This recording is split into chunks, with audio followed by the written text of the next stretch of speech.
And a search engine is a specific example of a reputation system where you're searching for documents and then the documents are returned in decreasing order of some notion of reputation.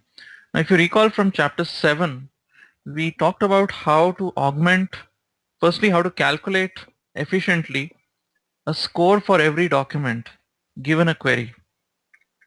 And then we added another score for each document that was query independent,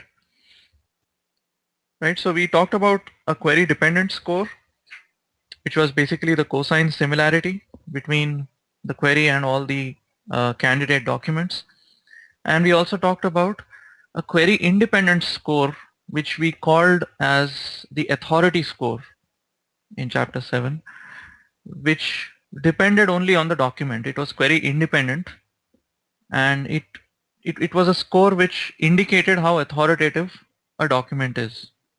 And we said that the overall score for a document would be the sum of the two scores. So we would get a ranked list of documents in decreasing order of the cosine similarity score plus the authority score, at least in a simple scoring scheme where you're just adding the two scores. You could weight them in more complex ways. But for today's lecture, I'm going to focus more on the second score, which is the authority score. And uh, think of a one-term query, for example, where every document which has that one-term query will potentially be a candidate document with respect to which you will want to compute a score. So, but because the query vector is just one word and the document and the candidate documents will all contain that word, how would you differentiate the different documents? How would you rank the different documents? Well, that's where authority score will end up being more important. So if you have a multi-word query, then you can have differentiation even among the cosine similarity score, because some of the documents may not contain all the words, all the terms in the query. Some of them may. Some of them may not contain all the terms in the query very close to one another. They may be spread apart.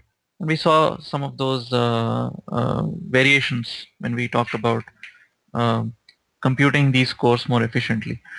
But focus your attention on the authority score for this lecture, because the authority score is what's going to help us differentiate between the different documents when their cosine similarity score to the query is approximately in the same range. So a search engine therefore can be thought of as a reputation system where the reputation corresponds to the authority score, or what we'll call as the page rank in this lecture. So before we look at page rank, I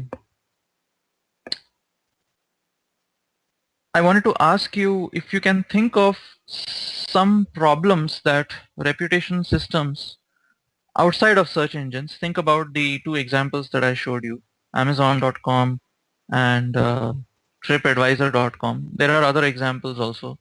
eBay is another example where you have a group of buyers and sellers who come together to buy and sell different products, and each buyer and each seller has a reputation on eBay.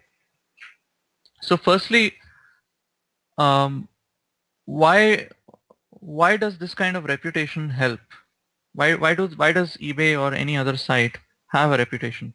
Well, clearly, one of the advantages of having a reputation for products like Amazon.com is that users may be interested in knowing what other people have felt about that product, and those products which have a high reputation are more likely to be bought. Similarly, with a website like IMDb, which has movie reviews. Okay, so users may search for movies by a particular actor, or they may just search for particular movies, and these movies also have a reputation or a ranking based on the reviews. So this Three Idiots, for example, has a rating of 8.3 by 10, rated by about almost 20,000 users, and there are a bunch of reviews as well. So clearly those movies which have a very high ranking are more likely to be watched by people visiting imdb.com. So reputation systems help you in uh, honing down on what products you're actually going to buy or rent or whatever. For Amazon, we also saw that they have another reputation system for reviewers. So how much can you trust a reviewer? That's also important because people can write all kinds of reviews just for the sake of it, but it's important to hear from uh, reviewers who have more than a basic familiarity with the product that you are interested in. And similarly, if you look at actually even on Amazon, if you try to buy any product, your return results not just from Amazon, but your also return results from something called a marketplace. So a marketplace is a platform that Amazon provides for other sellers to come and sell these same products from their own website. So for example, this seller is of course Amazon.com. There's another seller over here who has his own reputation, his or her own reputation. So the reputation is 100% positive, and 3 people have rated this particular seller. Now this particular bookstore, this is presumably some bookstore, Super Book Deals, who is selling a number of books on Amazon, and this bookstore has 91% positive reviews, but if you look at the total number of ratings, there are almost 200,000. So clearly a large number of users have performed transactions with this bookseller, and that is important because the reputation of a seller is indicative of how trustworthy that seller is based on past transactions. If a new seller comes onto the market, he or she will need to establish uh, his or her reputation. And if, given that you'll be sending money to these people, it's important for you to trust the seller with whom you're performing the transaction. And this sort of rating is indicative of how trustworthy these various sellers are, because users who've already transacted with them are the ones who are allowed to rate them. Okay, so nobody can randomly rate them. Only those who have performed valid transactions with these sellers are allowed to rate them. So, any questions? Yeah, I'm also seeing. Hello. Hello. So, Yeah, you can hear us. yeah, it's loud and clear, sir. So I have a doubt. Yeah. It's like, see, Amazon is giving this marketplace. Will it not be? Will it not affect the Amazon itself, because there are people who are selling at $48, but the actual price from Amazon is $51? Well, Amazon usually has pretty low prices, and so there are other factors that also come in, right? So this guy is selling at 48, but look at this $4 shipping, right?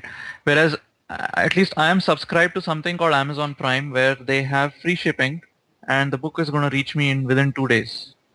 Okay.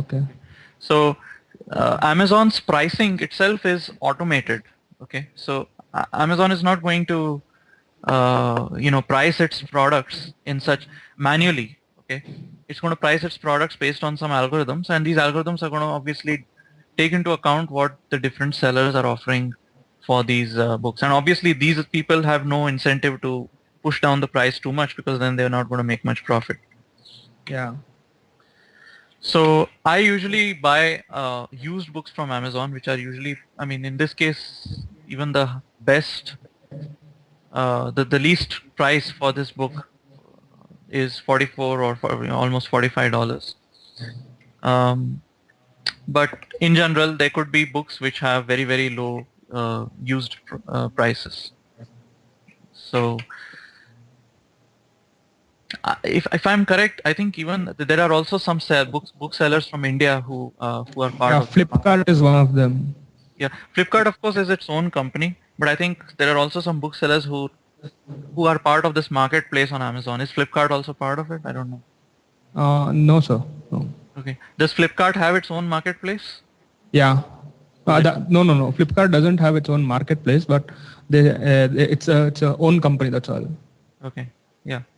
Yeah, I've also bought some things from Flipkart. It's pretty good. So what other reputation systems do you guys use in your day-to-day life? Or have any of you used used some other e-commerce reputation system that is of help to you there in India?